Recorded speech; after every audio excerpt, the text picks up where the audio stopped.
ओम नमो भगवते वासुदेवाय। जय मां अन्नपूर्णा। मित्रों, आज आप इस वीडियो में जानेंगे मार्गशीर्ष माह में पड़ने वाले अन्नपूर्णा महाव्रत के बारे में कि यह व्रत कब से शुरू होकर कब समाप्त होता है। तो अन्नपूर्णा माता का यह महाव्रत मार्गशीर्ष मास यानी कि अगहन मास में किया जाता है। कहीं कहीं पर 17 दिनों तक और कहीं कहीं पर यह व्रत 21 दिन तक धारण किया जाता है। मार्गशीर्ष मास की जो पूर्णिमा पड़ती है उस दिन मां अन्नपूर्णा की जयंती मनाई जाती है, यानी कि इस दिन को उनका प्राकट्य दिवस माना जाता है। तो आइए जानते हैं मां अन्नपूर्णा का यह महाव्रत कब से कब तक किया जाता है। तो देखिए, मार्गशीर्ष मास के कृष्ण पक्ष की पंचमी से यह महाव्रत प्रारंभ होता है और मार्गशीर्ष की शुक्ल षष्ठी को यह समाप्त होता है। कहीं कहीं पर यह व्रत 17 दिनों तक किया जाता है और कहीं कहीं पर यह व्रत 21 दिनों तक किया जाता है। और जो भी भक्त 17 या 21 दिन करने में असमर्थ होते हैं तो वे मार्गशीर्ष मास की पड़ने वाली पूर्णिमा को, जिस दिन अन्नपूर्णा जयंती मनाई जाती है, उस दिन व्रत करके भी इस व्रत को धारण कर सकते हैं। इस अति कठोर महाव्रत में व्रती या भक्त 17 दिन तक, जो कि 17 दिन की पूजा करते हैं और जो 21 दिन तक पूजा करते हैं, 21 दिन तक अन्न का त्याग करते हैं। फलाहार भी एक ही वक्त किया जाता है, लेकिन यदि आप शारीरिक रूप से समर्थ नहीं हैं तो आप एक वक्त का खाना भी खाकर 17 दिनों तक यह व्रत कर सकते हैं, लेकिन इसमें प्याज लहसुन की मनाही होती है। मित्रों, मां अन्नपूर्णा का यह महाव्रत मार्गशीर्ष की पंचमी से शुक्ल पक्ष की षष्ठी तक भी किया जाता है और कहीं कहीं पर यह व्रत मार्गशीर्ष कृष्ण पक्ष की अष्टमी से लेकर मार्गशीर्ष की पूर्णिमा तक किया जाता है। तो आपके यहाँ कैसे होता है, उस अनुसार आप इस व्रत को धारण कीजिए। आइए जानते हैं मां अन्नपूर्णा माता का यह व्रत कौन कर सकता है। अन्नपूर्णा माता का यह व्रत कोई भी कर सकता है। स्त्रियां तो करती ही हैं, पुरुष भी इस व्रत को धारण कर सकते हैं, कुंवारी कन्याएं भी कर सकती हैं। इस व्रत के करने से आयु, लक्ष्मी और श्रेष्ठ संतान की प्राप्ति होती है। अन्नपूर्णा व्रत के प्रभाव से व्यक्ति को पुत्र, पौत्र तथा धन आदि का वियोग भी नहीं होता। जिनके घर में अन्नपूर्णा माता की व्रत की कथा होती है, उनकी चालीसा, उनके स्तोत्र आदि का पाठ होता है, उस घर को माता अन्नपूर्णा कभी नहीं त्यागती। घर में सदैव मां अन्नपूर्णा का वास होता है। शास्त्रों में बताया गया है कि मां अन्नपूर्णा का व्रत करने से घर में अन्न धन के भंडार कभी खाली नहीं होते। इस व्रत को करने और मां की परिक्रमा से ही सारी मनोकामनाएं पूर्ण हो जाती हैं। जो भी भक्तजन इस उत्तम व्रत को करते हैं, उनकी लक्ष्मी सदैव बनी रहती हैं। कभी अन्न का क्लेश नहीं होता, घर में लड़ाई झगड़े नहीं होते और इनकी संतति का विनाश भी नहीं होता। कहीं कहीं पर इस व्रत के समय पूर्वांचल के किसान धान की पहली फसल मां को मंदिर में अर्पण करते हैं।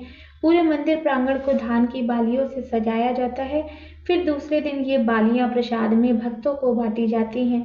तो देखिए, जो भी भक्त मां अन्नपूर्णा का यह महाव्रत धारण करते हैं या आप पूर्णिमा पर ही केवल करते हैं, तो व्रत के दिनों में प्रातः जल्दी उठकर ब्रह्म मुहूर्त में स्नान आदि करके स्वच्छ वस्त्र धारण करें। यदि आप 17 दिन की पूजा धारण करते हैं या 21 दिन की पूजा धारण करते हैं तो मां अन्नपूर्णा के सामने संकल्प करें, पंचोपचार षोडशोपचार पूजन करें। कलावा या सूती धागे में 17 गांठें डालकर उस डोरे का पूजन करें और मां अन्नपूर्णा को अर्पण करें। कथा, आरती आदि करके जब 17वां दिन आए या 22वां दिन आए तो उस दिन नीले, भूरे, काले वस्त्रों को छोड़कर अन्य किसी भी रंग का वस्त्र धारण कर रात्रि में पूजा स्थल में जाकर धान के पौधों से एक कल्प वृक्ष बनाकर स्थापित करें और उस वृक्ष के नीचे भगवती अन्नपूर्णा की दिव्य मूर्ति स्थापित करें। पूरे घर में, रसोई में, चूल्हे आदि की अच्छे से साफ सफाई करें। गंगा जल छिड़क कर शुद्ध करें। खाने के चूल्हे पर हल्दी, कुमकुम, चावल, पुष्प आदि अर्पित करें। पंचोपचार पूजन करें, धूप दीप आदि प्रज्वलित करें। इसके साथ ही मां पार्वती और शिव जी की पूजा करें। मां पार्वती ही साक्षात अन्नपूर्णा है। विधिवत पूजा करने के बाद माता से प्रार्थना करें कि हमारे घर में हमेशा अन्न धन के भंडार भरे रहें।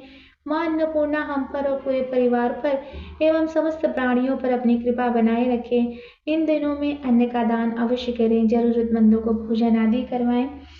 यदि आप इस व्रत को निराहार न कर सकें तो आप एक समय भोजन धारण करें। एक समय भोजन करके भी व्रत का पालन किया जा सकता है। इस व्रत में सुबह घी का दीपक जलाकर मां अन्नपूर्णा की कथा अवश्य पढ़ें, भोग लगाएं, आरती करें। मां अन्नपूर्णा की चालीसा, स्तोत्र जो भी हो सकता है आप अवश्य करें। माता अन्नपूर्णा का यह मंत्र अवश्य पढ़ें। अन्नपूर्णे सदा पूर्णे संकर प्राण वल्लभे ज्ञान वैराग्य सिद्ध्यर्थम भिक्षाम देहि च पार्वती। माता च पार्वती देवी पिता देवो महेश्वरा बांधवा शिव भक्ताश्च स्वदेशो भुवनत्रयम्। इस प्रकार से माँ अन्नपूर्णा की पूजा करें। मित्रों, यदि आप 17 दिन या 21 दिन की अन्नपूर्णा महाव्रत का यह पूजन धारण नहीं कर सकते, तो मार्गशीर्ष शुक्ल पूर्णिमा के दिन, जबकि माँ अन्नपूर्णा की जयंती मनाई जाती है, उस दिन आप व्रत धारण कर सकते हैं। माँ अन्नपूर्णा को अन्नपूर्णेश्वरी एवं अन्नदा नामों से जाना जाता है। अन्नपूर्णा जयंती को अन्नदान की विशेष महिमा बताई गई है।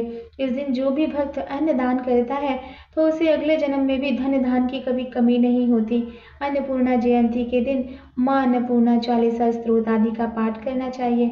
आइए जानते हैं माँ अन्नपूर्णा के इस 17 दिन और 21 दिन के महाव्रत में आपको कौन सा भोजन करना चाहिए। तो इस दिन मूंग की दाल, चावल, जौ का आटा, मूंग की दाल का हलवा, आलू, शकरकंद आदि खाया जा सकता है। प्याज, लहसुन या तामसिक भोजन बिल्कुल नहीं किया जाता। तो यदि आप एक समय भोजन ग्रहण करते हैं तो आप इनमें से कुछ भी खा सकते हैं। और यदि आप केवल मार्गशीर्ष पूर्णिमा यानी कि अन्नपूर्णा जयंती को व्रत करते हैं, तो जैसे हम फलाहार हर व्रतों में करते हैं वैसे ही करना चाहिए। इस दिन नमक का सेवन नहीं करना चाहिए। मीठे भोजन या मीठे पकवान ही खाने चाहिए। तो ये थी जानकारी अन्नपूर्णा महाव्रत और अन्नपूर्णा जयंती के बारे में। इसके सिवा यदि आपको कोई भी प्रश्न पूछना हो, कोई भी जानकारी चाहिए हो, तो आप कमेंट बॉक्स में पूछ सकते हैं। जानकारी कैसी लगी ज़रूर बताइएगा। कमेंट बॉक्स में जय माँ अन्नपूर्णा अवश्य लिखिएगा। मिलते हैं एक नए वीडियो में नए विषय के साथ। तब तक के लिए धन्यवाद।